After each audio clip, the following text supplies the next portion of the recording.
if I told you there's capital available to fund your growing startup without giving up equity? Most founders miss it because they're chasing the wrong signal. Today, I'm joined by Danielle Corbett, a nationally recognized grant strategist who has helped founders secure millions in non-dilutive funding by doing one thing exceptionally well: aligning mission, impact, and execution. If you are a health, dental, or impact-driven founder tired of defaulting to dilution, this conversation might change how you think about funding altogether. Stay with us because grants aren't free money. They are a leadership test. Healthcare entrepreneurs, are you ready to rewrite the rules for your business so you can have more time off, a great team, and more income while creating a positive social impact? Then you are in the right place. Welcome to The Provider's Edge. I'm your host, Sabrina Runbeck. I'm a provider, an international peak performance keynote speaker, and a best-selling author. Let's open the gateway to profitability for you today. My guests and I help healthcare entrepreneurs and startup founders like you break through barriers so you can control your business, control your life, and control your future. This is your defining moment to be a disruptor in healthcare.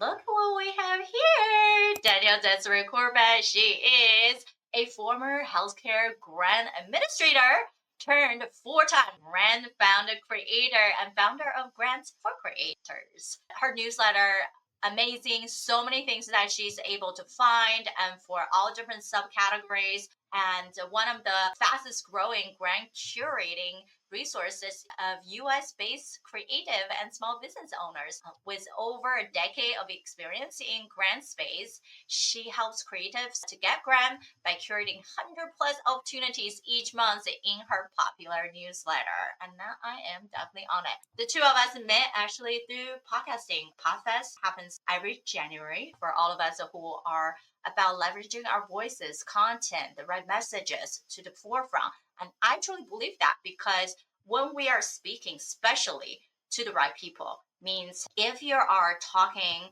and educating, right? I think in healthcare, we all love to educate. When you are creating the right educational content to the people that needs it, then they will actually listen and hear. If we're just creating things that we think is fun and okay, then if that's your purpose, that's fine. But your subscriber, the listening, might not be there, right? So even knowing where we needed to be, especially for all the innovators out there, whether you're a physician, you are a nurse, you have been exiting company multiple times, we all want to define our niche. We all want to find the crowd, the community, because at the end of the day, all the innovation is for the people out there. We want to create impact. And then to get started, we need some cash. And where those cash come from? One way is these non-diluted options for grants. So I'm so excited for you to join us. And I think we all have these fun career paths, right? Like I've done medicine for all these years. I'm pivoting into messaging and scaling companies. And you also pivoted into just this specialty for small businesses to really see them value through grants. So what was something that happened or something that you're just like, oh, this is my passion. I really needed to start chasing after this route? Yeah, I have such a interesting backstory, but like today when I woke up, I was able to share 3 grants with my community and this lights me up. And in healthcare, so I actually wanted to be a physician. So I went to college and I kind of had a fallback where it's like I wanted to have a finance degree and be a physician, but had like a business background. So I actually went to business school and pre-med at the same time. But lo and behold, I decided that medical school and being a physician wasn't right for me, but I loved supporting physicians and I loved that role. So my first job was actually in research administration and I was a financial analyst at the time. So again, blending that healthcare and finance together. And pretty much what I was helping them do at the time was manage the back end and managing the financials of all the grants that they won at a medical school. And to me, that was incredible and amazing. You have all of these innovative research projects, things that will probably come down the line 10 years from now. It's starting right here and right now. But after a little bit of time in that role, I decided that I didn't really understand how to find, how to get. I was just looking at the numbers and I wanted that larger context. So I moved into a research administrator position as a grant administrator, where I was start to finish working with physicians on finding funding opportunities, applying for them, winning them, managing the back end. So I have like this comprehensive, we call that pre and post award administration experience. So I was doing that for 7 years. On the side, I was also travel writing and podcasting. And around 2020, I just saw a lot of funding opportunities. Everything was closed down during that time. And there was a lot of cash just being thrown out there. And a lot of people were very giving at the time to support businesses closing down. And just, again, we remember that time, right? So I started as a creative person applying to grants. Mind you, I have no formal grant writing experience. At the time, I still don't. I've never sitting down to take a formal grant writing class at a university or anything like that. But I said, you know what? I feel like I have a really good idea. And I think me and the funder match here. So I pitched myself aggressively during that time and I won 4 consecutive grants back to back. I was on such a just grant winning high. And the thing for me is that the veil over my eyes was just removed because I had all these thoughts that grants are only for medical schools and research and really like very academic endeavors.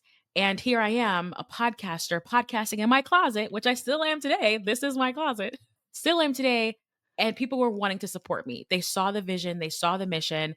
And that to me was so eye opening. And since then, I have been applying for grants ever since. Now, admittedly, some years I'm very aggressive. Like right now, I'm in my aggressively applying for grant stage. Last year, I applied for very few.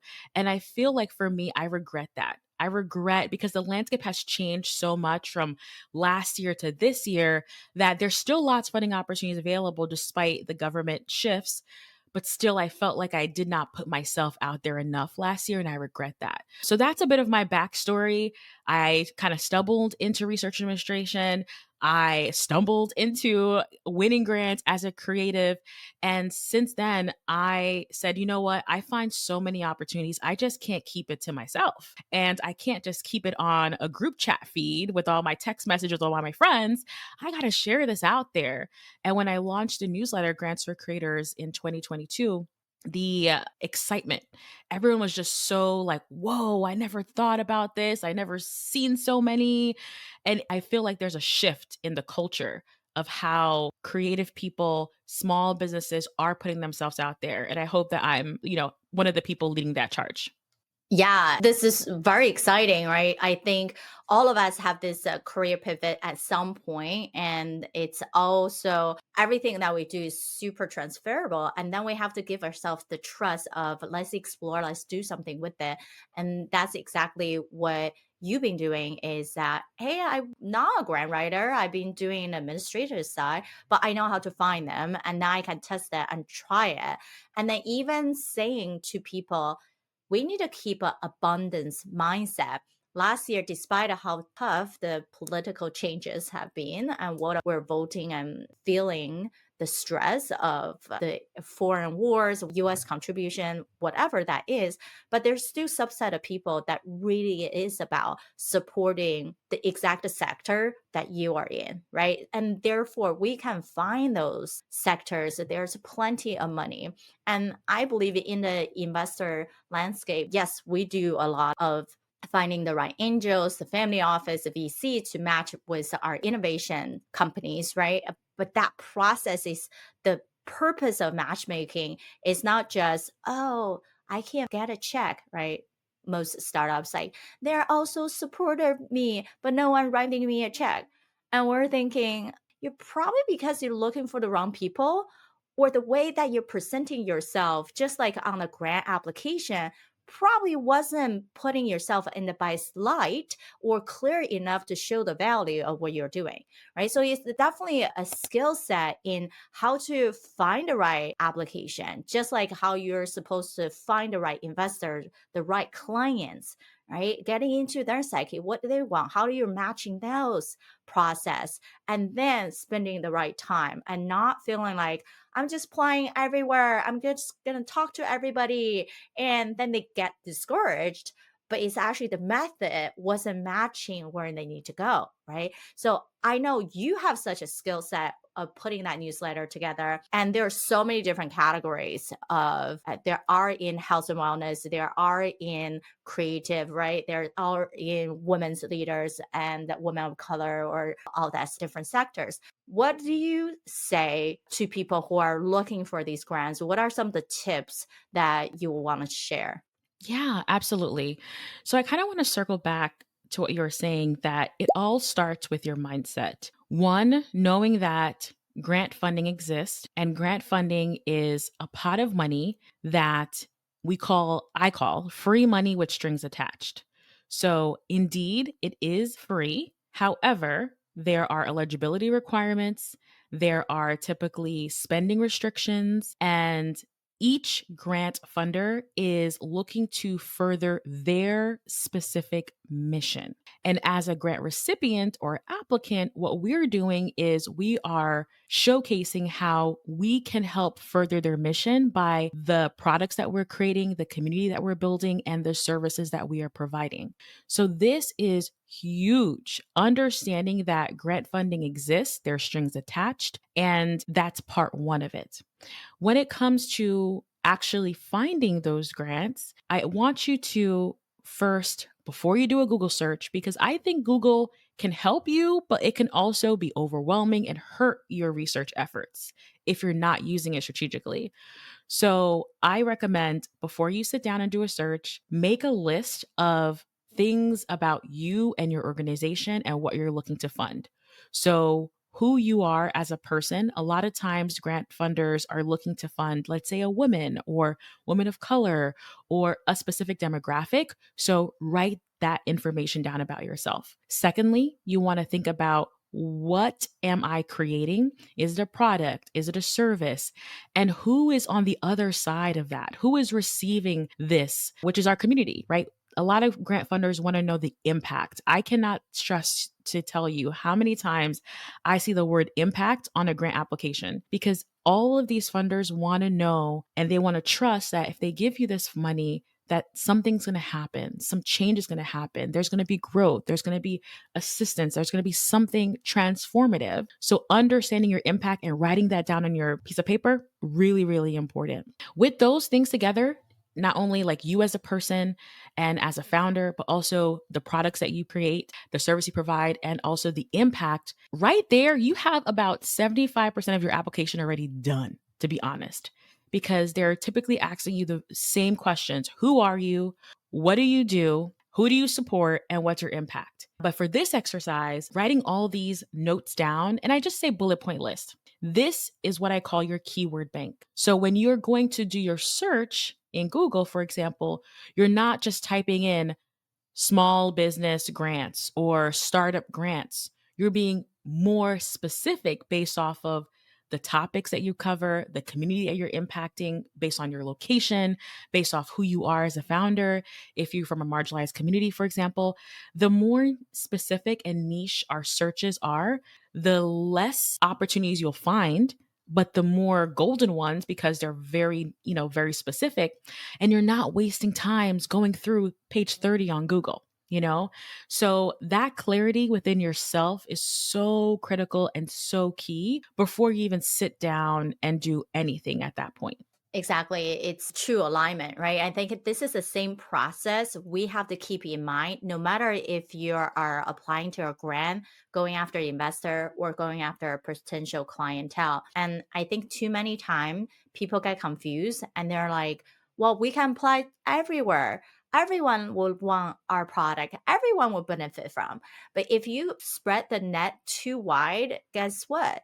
You're not going to catch any fish because you don't even know where to wheel them in, right? So the challenge for a lot of people is the niche down part.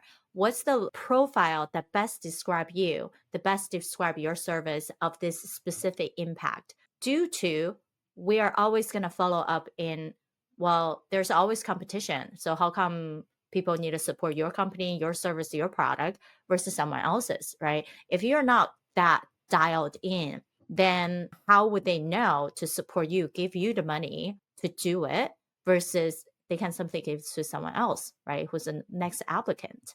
So be so granular, right? Something I talk about is this 5 level of heat buyer matrix, right? Level 1 is the people who's like, I don't even know I have a problem, right? Like they're in their own la la land, let them be, right? And I don't like it when people's like, Sabrina, we have to really educate the market when you're in the wrong market, then, right?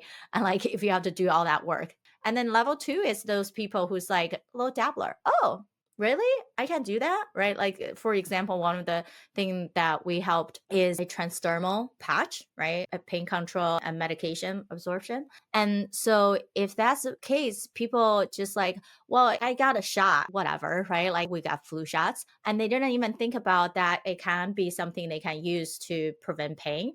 That is not in their sphere to even seek to pay that, right? And so that's level 2. Level 3 is like, I don't like getting injections. Is there like a cold spray you can put on or something else that can like put on afterwards that can prevent it, right? So level 3 is start like seeking solution, but they're not exactly, the pain point is not strong enough for them to buy, to do something about. Level 4, people start like comparing, right? Do I want to take a pill to support myself? Some kind of pain spray, a numbing agent, right? A patch, whatever, right? They start really thinking about it. And then level 5 people is they also have the urgency. Oh, now I'm ready for my next appointment. I need this, right? And they also, I think what most people forgetting is the wow factor. And I believe wow factor goes both ways, right? That you have the wow, the founding agency to say how you really truly stand out. You're really that much better, easier, more compliant to things, right? Really filling a gap than your competitors. And also, you have to feel well by them, right? Why take on the check? Why take on things that you're supporting their mission if their mission not aligned with your mission, right? So that well factor and urgency has to be there before anybody make a decision. So unfortunately, I think that's the caught up is we have to do research or we have to have conversation to understand what those things are, right? So that means what I'm hearing you're saying is that we needed to be very granular on our keywords. So then when we're searching, we are actually targeting them. And when we're applying, we really needed to stand out for where we need to be. Any other thing in terms of, I also heard people saying, usually once you start applying to many grants, there's almost like it seems like follow the same trend, right? And so same format. What are some of those things people need to pay attention to? Yes, absolutely. So I really feel like once you see, let's say, 5 grant applications, you've probably seen them all. They are just asking questions specifically that they care about. So they're asking questions that they care about. That's number one. So they're not asking things that they don't, that's it's not important to them. But overall, they're a core thing. So number one, you have the announcement, which is where they're telling you about the actual grant. And a lot of times they're explaining to you the reason why they're allocating this funding. So, for example, there's a grant that I'm going to be working on this week. The whole beginning part where they introduce this pilot program, they're telling me that, hey, we want to help creators share factual information. And here's why. They may even throw out some stats at you. Like they understand that there's a gap and they're giving this funding to fill that gap through you, for example. So, look at the grant application. Look to see eligibility criteria. That is very important. It's a balance between when you're looking at the eligibility criteria, you want to make sure you fit every single bullet point there. However, you also want to read between the lines as well. Because a lot of times, what I see small businesses and creators do is they say, well, there's no writer, there's no podcaster, there's no filmmaker in the eligibility criteria. It's not stated plain English that this is who they're looking for, so they don't apply, which is not true. So I think of us as creatives, we're all small business owners, like that is number one. Look it up at the IRS. It will say whatever it says, it's probably you. But number two, it's that the medium that you're creating your work or the product that you're creating or the service you're providing is your vehicle to change. Now, a lot of funders don't care what that vehicle looks like. It could look like a dermal patch. It could look like a pill. It could look like an app. It could look like an actual consultation. It doesn't typically matter how you present the solution. What matters is that you are providing the solution that's having an impact to your community. So when you talked about education, I think that's something that I'm doing all the time, is letting people know, yes, eligibility, you want to look at the bullet points and you want to say, this is me, this is me, this is me, this is me. But do not put yourself in this box where you're like, it doesn't say this, it doesn't say health and wellness, so I'm not going to pitch my health and wellness idea. Okay. So you have to have an open mind and just believe that they have an open mind as well, as long as your missions match.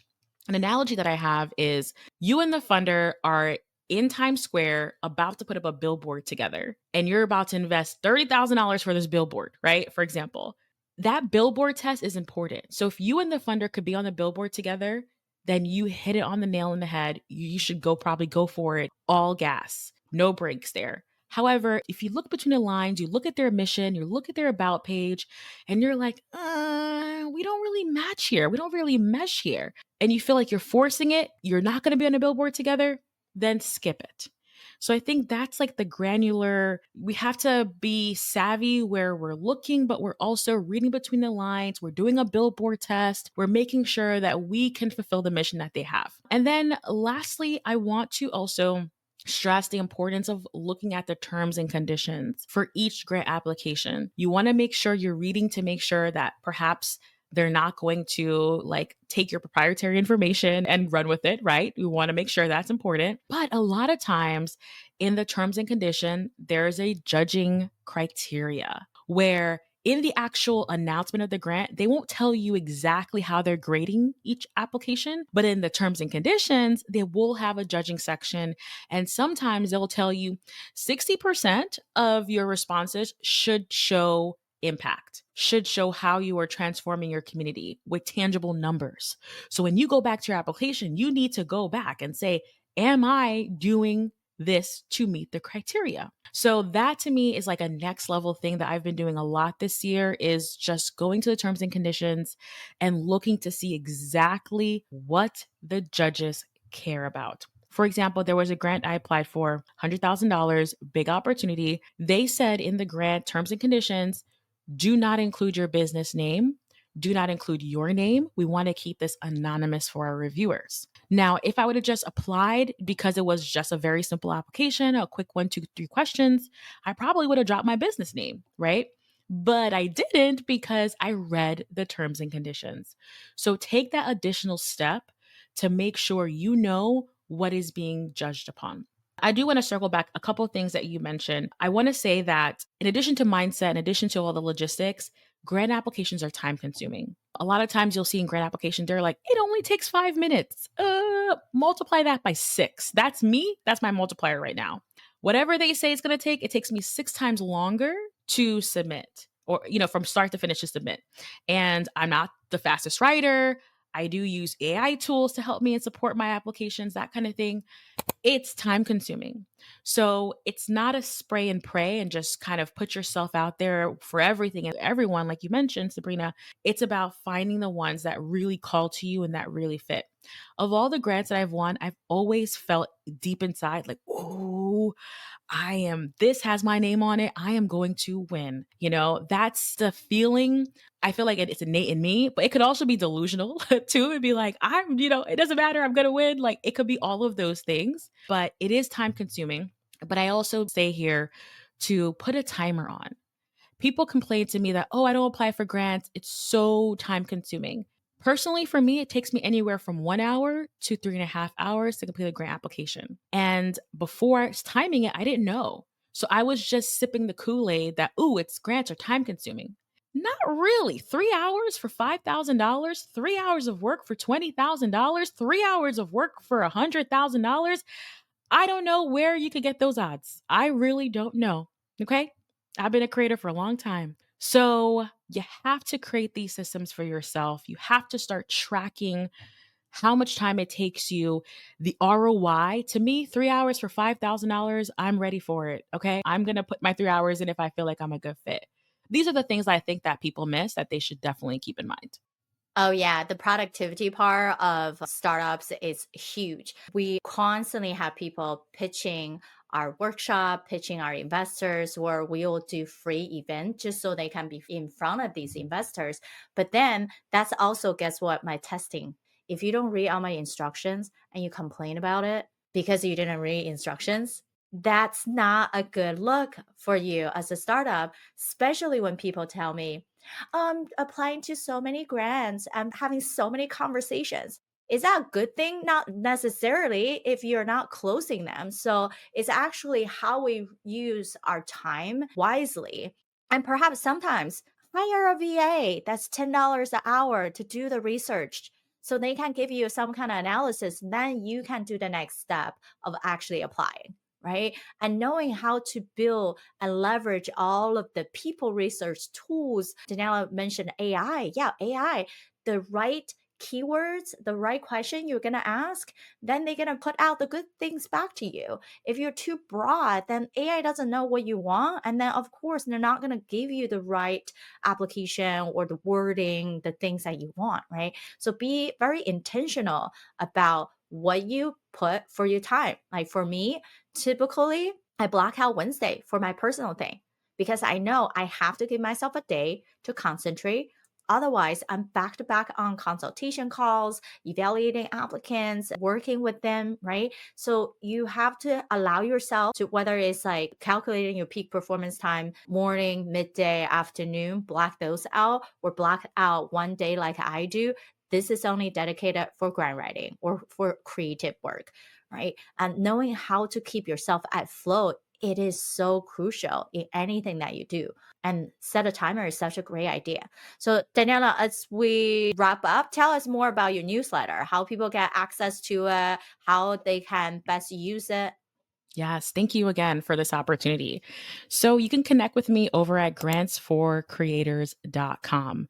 I publish a monthly newsletter where from the first of the month all the way to the end of the month, I will share with you everything that I find in the creative space. So this could look like podcasters, writers, journalists, filmmakers, hobbyists, all the way to you doing this full time. Like anything that has a dollar attached to it, I am sharing that with you.